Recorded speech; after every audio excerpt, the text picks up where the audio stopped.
Hi ඔන්න අද තියෙනවා පොඩක් ස්පෙෂල් දෙයක්. මම පහුගිය ටිකේ නීඩ්ස් කැම්පස් එකේ ප්‍රොෆෙෂනල් කෝස් ඉන් සයිකොලොජිකල් කවුන්සිලින් කියන කෝස් එක ෆලෝ කරා. ඉතින් මේ ලෑස්ති වෙන්නේ ඒකේ ග්‍රැජුවේෂන් එකට. ඉතින් එයාලා කුරිය කළා මෙන්න මේ විදිහට අපිට අපේ යුනිෆෝම් එක ගෙදරටම එවලා තිබුණා.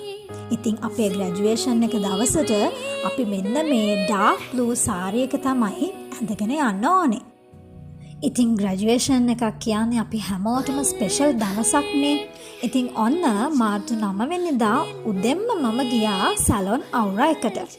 රශ්මි අක්කට කියලා පොඩක් ලස්සන වෙලා යන්න කියලා. හැමදාම වගේ රශ්මි අක්කා මෙන්න මේ විදිහට මාව ලස්සන කරලා දුන්නා.